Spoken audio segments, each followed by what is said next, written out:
is Saturday, March the 12th, 2022, and my hair's wet. I just got out of the bathtub. This morning, I should say, I'm doing some things around the house. It's just a regular Saturday this morning, but then this evening, our daughter's boyfriend's sister is having her quinceanera. So we are going to get to attend our very first quinceanera. Don't really completely know what to expect. I just know that we have to dress formally for this quinceanera. We're not in the ceremony or anything, but they have encouraged everyone to dress up in any type of formal wear that they have to celebrate the fact that we're able to gather for this experience now that the COVID restrictions have passed. So I was looking through the closet in here in my office. That's where I keep all my off-season things and my fancy things, trying to find something to wear in this like really rainy weather that's gonna look halfway decent and not get destroyed by the rain. So this is what I have come up with. This is a dress that I wore for my oldest daughter's wedding, and I haven't worn it since, except maybe for like a Spirit Day outfit one time. I really love this dress. It's very comfortable.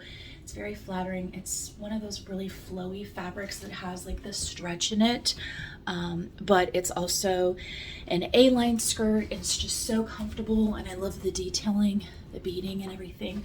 I like the high neckline with the scoop neck. So it's really pretty, and I'm looking forward to having another chance to wear it.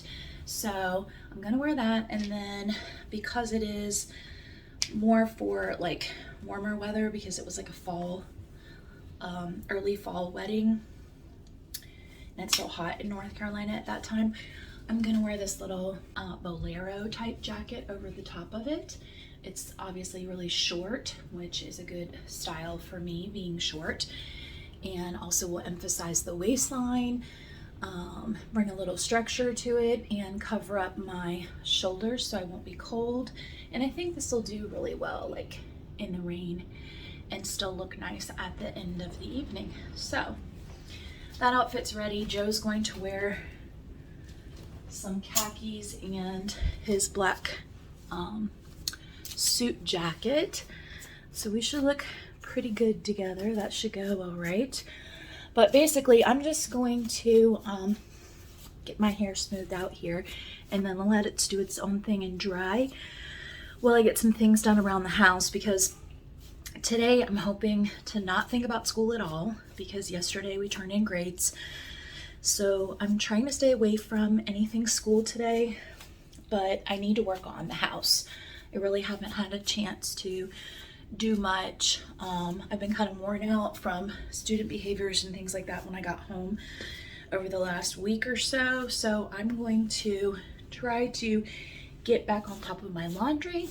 I'm gonna try to get a little meal prep done for next week, and also clean up in the bathroom and the bedroom in general, so that I'll have a peaceful area to relax in. And then tomorrow, I'm gonna worry about prepping my lessons. I've already written kind of like an outline of what I'm going to do the rest of the school year in all of my classes, because once I get down to the last like 9 or 10 weeks, I really like to have a really good, strong curriculum map so that I can finish strong and have enough review time.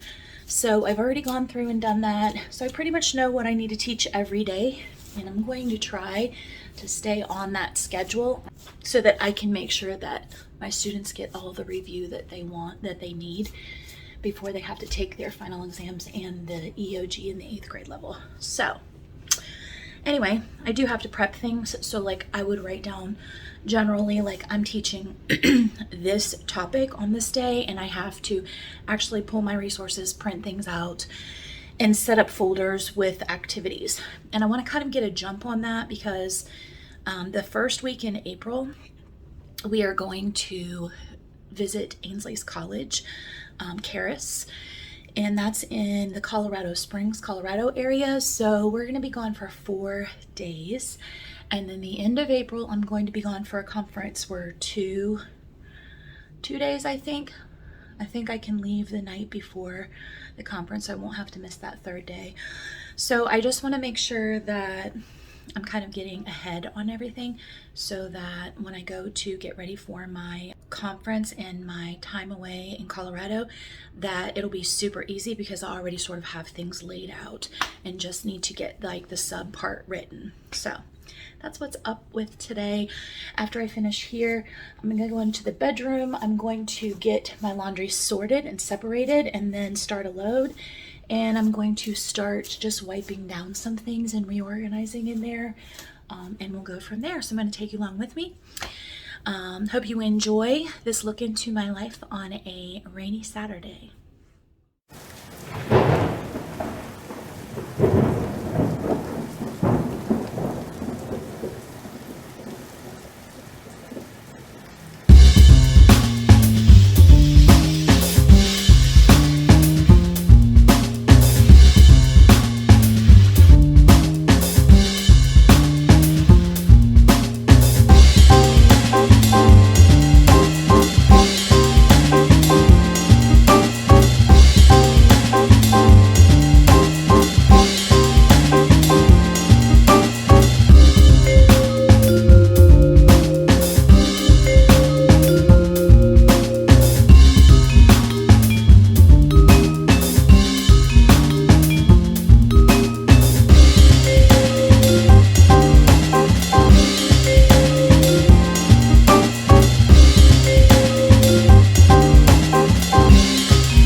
Knock the lamp down.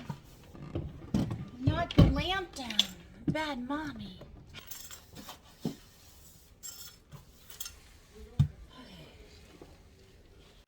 I just swept up a whole entire dustpan full of dog hair from my bedroom floor. That is disgusting. Now I'm taking a little mental break before I do anything else.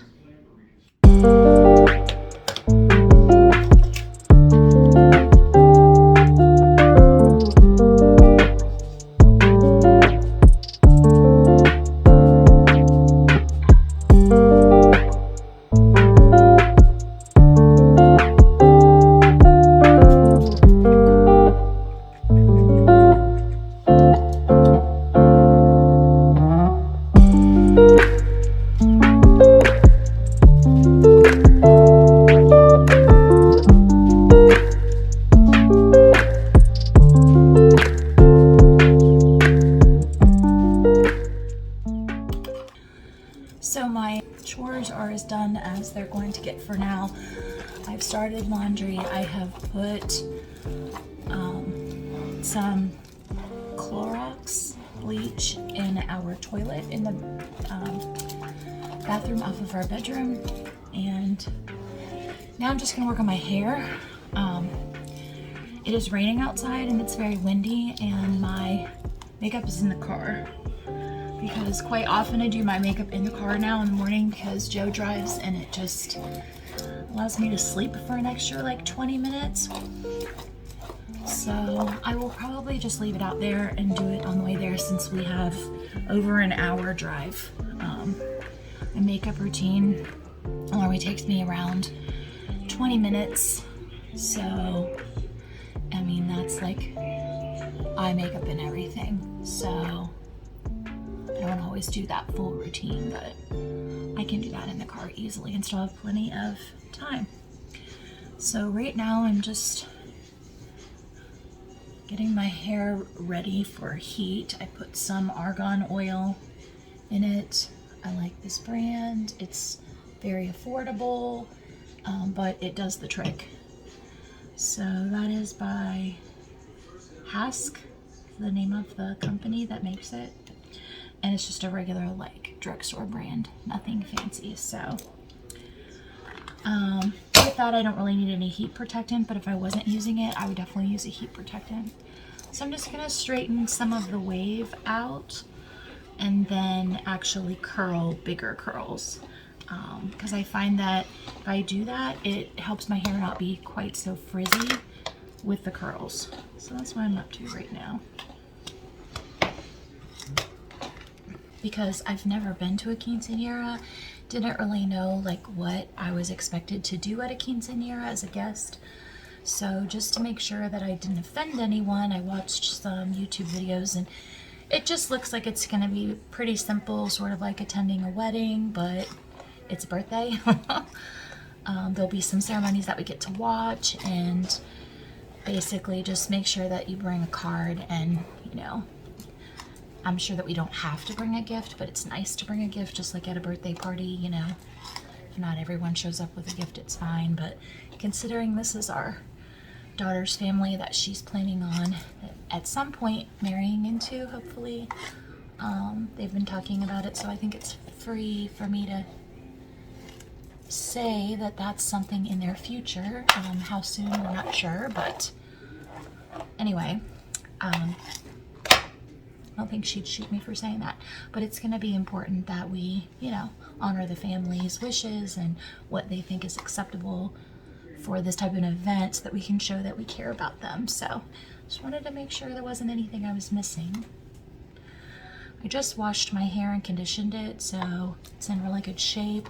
I had a lot of breakage and like tangles in it earlier this week, so I've really been working on it this week, trying to get it back into good shape again, and I think that it is in the best shape that it can be right now until I actually go and have a haircut done. I need probably 3 or 4 inches taken off, and I need my long layers put back in for the spring, and then it's time for...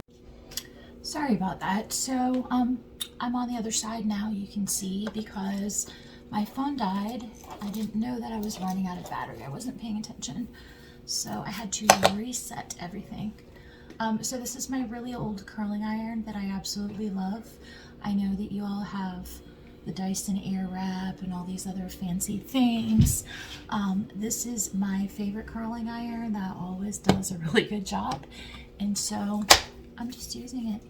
I'm using it until I can't use it anymore. All right, so I've been having an issue, and I don't know if anyone else has experienced this. If you have, put your ideas down in the comments for me. But you know how right now it's the in thing to do a oh, sorry, that was an ad. To do a middle part, and then to curl your hair back away from your face. That's all well and good, but the problem that I have is when I curl my hair away from my face, the curls do not last. I don't know if it's just so many years of always curling my hair the same direction, or if there's something I'm doing wrong with the angle that I'm curling my hair at. I don't know. But if I want my curls to stay, especially like for a night like tonight where I might be doing some dancing, or, you know, getting sweaty if there's a lot of people in there or whatever, I have to curl it forwards. It's just not gonna, it's not going to look nice. Like probably before I even get there with the humidity outside tonight, my curls would be gone, my hair would be straight again. So I don't know what the deal is. If anyone else has had that happen, put your comments in the comment box down below and let me know if you know what to do about that problem. So my daughter is sending me text messages right now, but I'm gonna have to check those later. So I can't read when they, you know how they like flash up and then they go away really fast? Yeah, she just sent me 2 messages, but it said something like, did I ever show you? And then that was it. I don't know what the part was that she was supposed to have showed me. I don't know. Okay. So this curling iron might take longer, but my hair likes it. It works for me, so yeah, I'm just gonna do some all over curls. And I'm gonna throw my dress on and find some shoes. My dress is really long, so I'm less concerned about the shoes, but I do need them to be something that, you know, I won't have trouble walking in. Oh, that wasn't a good idea. Just got my eyeball. So I'm gonna have to find some shoes and then I'll be ready and I'll get in the car and do my makeup on the way there. I have some really pretty like natural shades right now of eye makeup that they're like kind of mauve, and I have this really pretty like kind of between burgundy and purple lipstick that I can wear.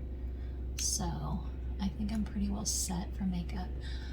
Because it's a high neckline dress, I'm gonna put some earrings on that are dangly, and then I'm not gonna worry about any other kind of jewelry because I don't really think I'm gonna need it. My Bolero jacket is flashy enough that I'm not worried about like having a bracelet or anything like that. And any kind of necklace that I would wear would probably compete with the neckline, so.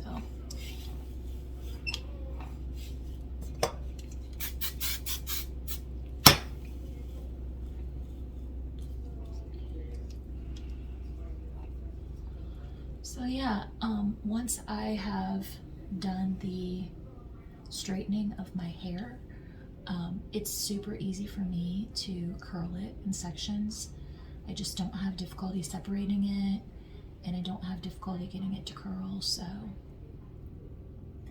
it is worth the little bit of extra time that it takes to straighten it. When I come out of the bathtub or the shower, my hair is, you know, it's naturally dried. It's pretty quick to straighten it. If I tried to straighten it when it had already been, you know, worn a few days, that would be a little bit longer of a task because I have really thick hair and it easily tangles and it gets frizzy easily. And right now it needs to be cut, and I need about 3 or 4 inches taken off the bottom of it. And it's like I was saying when my phone died, it's time for me to get highlights too. So my hair is like in a lot of need of attention right now, as far as I haven't done anything at the salon in a while. I just haven't had the time. It's been such a busy school year. So yeah, I'm getting ready to get that done soon. I don't know if I'll get it done in April because we are trying to sign on our land in April. So just depends on what happens when we go to the bank and what they say and how close we are to what we need. I've been really trying to spend as little as possible. So today I did a thing, totally unrelated conversation. What time are we leaving? As soon as I can get my hair done and get my clothes on. I called and talked to Liberty, that's the school where I graduated with my ADS, and asked them questions about getting my principal licensure done and about going into the doctorate program. And I was just asking some questions like, I've been kind of like going back and forth. Should I get an educational leadership doctorate or should I get a curriculum instruction doctorate? Because what I want to do is I want to get involved in educational policy making. I'm really passionate about good education and what that means for both students and teachers. And so because I have strong opinions, I would like to try my hand at getting involved in making actual changes at the policy level rather than just being in the classroom. I do want to stay in the classroom, or at least in the school building level as long as I can, but I would like to be involved in like research that affects policy. So I think that's something I could probably do in conjunction with working as a building principal or as a curriculum director, or even as like faculty for a teacher education program, which is something I think I would really enjoy doing, is inspiring educators, future educators. So that's kind of the direction I'm going. I'm not exactly sure how it'll end up. But those are the things that I'm super interested and passionate about. So I called and talked to them today, and I got the process started for my doctorate. So the next thing that I have to do is email the education placement office and discuss with them how we can get my internship done. Because I've told you before, I didn't get to finish my principal internship due to COVID, shutting down the summer reading camps. That was when I was supposed to do my internship. And unfortunately, the placement paperwork had not finalized for that. So I don't even know if they would have done anything, but I suspect that if I was already signed up and then my placement didn't work out, that they would have worked with me, but they didn't, and my degree conferred. And once your degree confers, you cannot do the internship. There's no way for them to like code it. So I've called and talked to our local program, which is East Carolina University. They want me to do 18 months, and I'm like, I've already put in 200 hours of field experience. 200 hours. I've written papers related to it. Like, they're going to be asking me to kind of start over, and I just don't want to do that. I don't deserve that. I've been through enough already. And yes, there's a lot more I can learn, and I'm learning every day. But I feel like I've put in my time, and that it's time for me to do the internship and just prove that I can do it and get that on my license and move on to the next step. So that's what I'm fighting for. I'm going to have some conversations with people. I might actually have to bring my transcript and just sit down with them and be like, look, there is absolutely no reason why I should have to go through an entire full program. You guys need to just sign me up for the internship. Now, I want to do it at the beginning of my doctorate and then go on to do my other things. So I feel like the first courses that you do in your doctorate, like the first few, are kind of like introductions to what you're going to have to be doing. So I think I can handle it because the last course in my EDS was already like that. And it's a lot of reading. That's what it is. So I just have to make sure that I schedule myself well, pace myself well for all of the reading research that I have to do. But it's something that benefits my job right now that I'm doing, and benefits my extra supplemental roles in the district. So, it doesn't hurt to do that anyway. It's not going to like clash with what I'm doing at school already. So I think that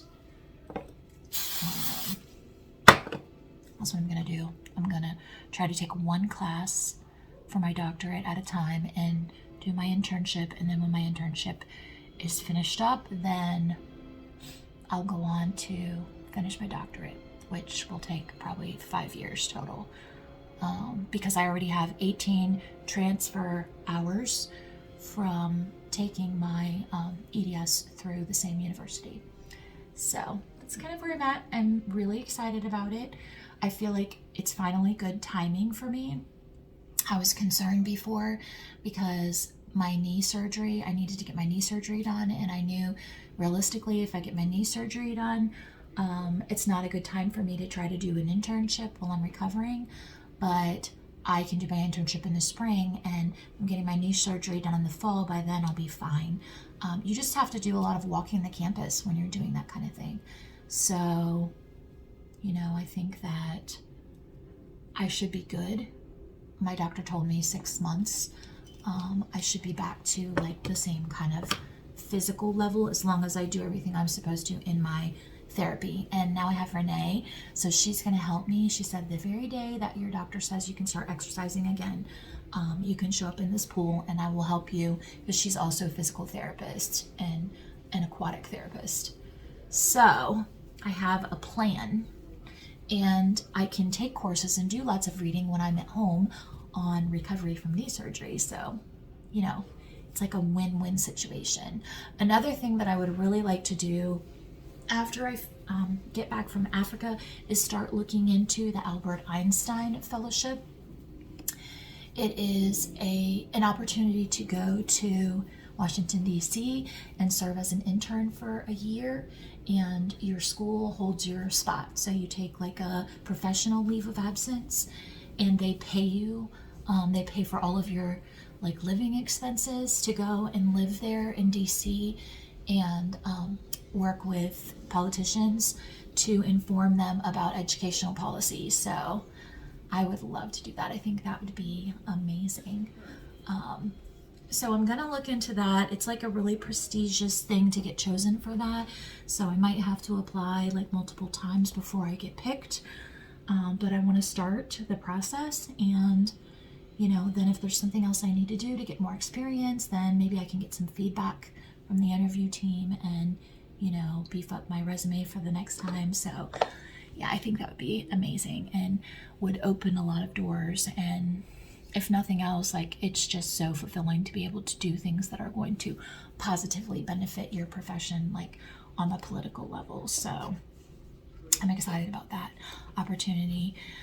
So when I'm in Africa, I want to make sure that I'm taking care of people in my team of teachers and being that leader person that make sure everybody's okay and everybody has what they need, and serving people. And because everything that you do really is like kind of interviewing for your next thing. So those are the things that are on my mind right now in the education realm. I do really love being in the classroom, but I like to continuously challenge myself. And I've been doing, you know, classroom roles for, you know, most of the time that I've been in education, with, you know, the exception of the time that I served as instructional coach for a few years.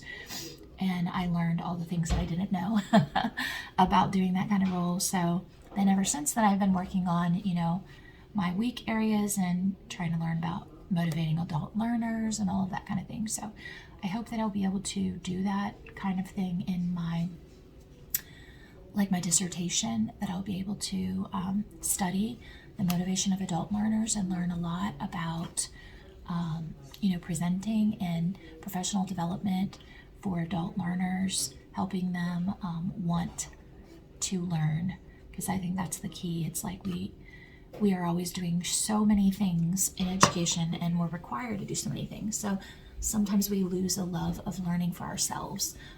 So that's kind of what I want to study. And I can combine that with my theory on, you know, how treating your staff well, and doing what's best for teachers and not just what's best for students, but both of those, taking care of both of those groups of people at the same time, makes you a more successful leader and helps you actually achieve more in your building. So those will kind of like go, I think together very well. So that's like what's floating around in my head for dissertation topics right now. And I'm sure I'll get more guidance as I start my program, but that's what I'm thinking. So I'm gonna let you go. I'm going to get dressed, and I will check up with you later. I don't know if I might get some footage of the quinceanera, but we'll see what's appropriate. I don't want to do anything that's like inappropriate at an event like that. So I'm gonna get ready, and I will catch up with you later and at least let you know what I saw and what it was like, because I'm sure some of you have never been to one, like I've never been to one yet. So I'll talk to you about it when I get back.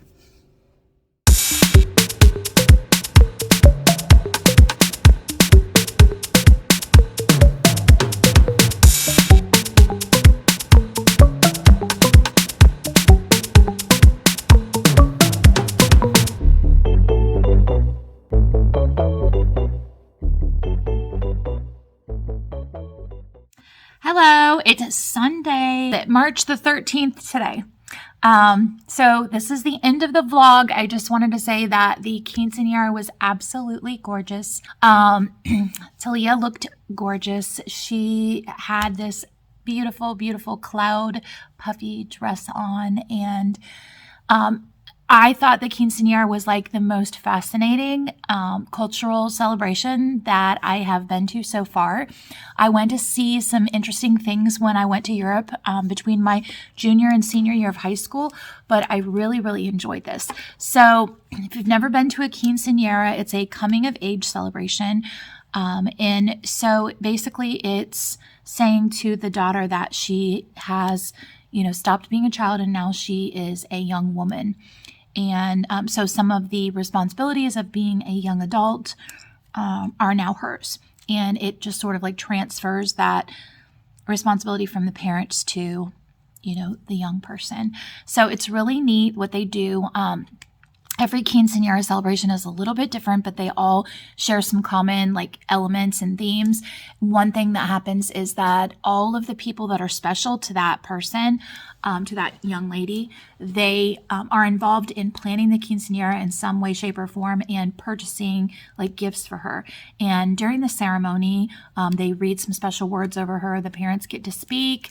Important people in her life get to speak and give toasts. And like similar to what you would do at a wedding ceremony without the groom. But she did have an escort. And they give her gifts. So like one of the gifts that they give is the last toy. Sometimes they give like the last doll, like a porcelain doll or something like that. In this case, they gave her a little hope chest because she never really played with toys when she was growing up. So her mother said that like her hopes and dreams were her biggest thing that were important to her. And so she gave her a little chest to put them all in. That was cool. It was like made by a family member, made out of wood. So let's see what else. They give like a bracelet, and they give a necklace and earrings, and each thing has a symbolic meaning. So it's really, really neat. And then, it's all these different people that are important to her and that have helped her grow up that get to come up and put these things on her. She gets a scepter, which I believe that one was about wisdom and knowledge to keep learning as she got older. And then they talk to her about her purpose in life based on, God's plan for her life. And so it's just really, really cool, like very touching. Like I can see how special it is, for the family members to be able to do that every time they have someone in the family that turns 15.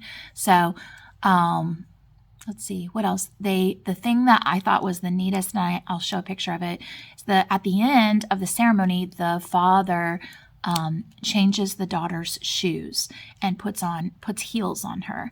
And so that's like that saying, like, kind of like letting go to a certain extent. And so it's very emotional. Then there's dancing, there's like the father-daughter dance. There's, dancing with other important members of the family, dancing with the brothers and things like that. So cool. They had amazing food, amazing. We have actually been over, and I think I talked to you about it last year, about this time, about how we would go over to Marcus's, that's our daughter's boyfriend's name. We would go over to his dad's house, and they would do like outdoor grilling and make street tacos with all of his friends, and it was amazing. And I tried cactus for the first time last year, loved it, but it was authentic Mexican food, just like we were used to having when we go over to his house. So it's a new restaurant. I will put the name of the restaurant. I can't remember what it's called. It's maybe Mahi Grill or something like that. Mahi Street Grill, I want to say, but it's a new restaurant in the Outer Banks. So if you're coming to the Outer Banks this year for vacation, check it out. I will put it in the description box. They did a fantastic job with the catering. It was so delicious. And then the cake was really good. I'm not sure who the cake was from. I could find out, but if you're an Outer Banker already, I'll put all that info down there once I find out who was responsible for all of that, so that you could check them out too. But we just really had a good time. It was a great weekend all in all. I got to rest. I got to play and, socialize. And so all the things that you want to do on a weekend, I got to do, which is really, really important right now, that you take time out as a teacher on the weekends and take time for you, pour into yourself, because the weeks are difficult. As it's nice outside, the kids get kind of crazy, and it's just nice to like fill yourself up and have the energy that you need to be good to your kids when you come back. So anyway, so I'm sitting here, I'm going to edit this video. I'm going to prep some things for my classroom for this week. I'm actually living a little right now. Renee, if you're watching my video, sorry. She doesn't care. I'm having salt and vinegar potato chips, which the salt is like really bad for my inflammation, but I'll drink a lot of water later. And I'm going to try this. It is Starlight Coca-Cola limited edition, and it says it's space flavored. Don't ask me what space flavored is. I'm going to find out. So let's check it out, shall we? It's like this. I don't know that you can see it on camera, but it's kind of like this, like, maybe you can kind of see it. The light goes through it. It's like purpley, like red color. So it's like it has food coloring in it. I don't know.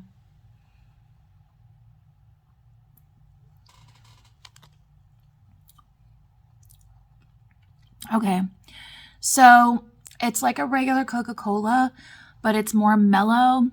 And at the end, it has like a finishing, like a vanilla flavor. So it's almost like a vanilla Coke if you ever had one of those, but it's not as sweet as a vanilla Coke.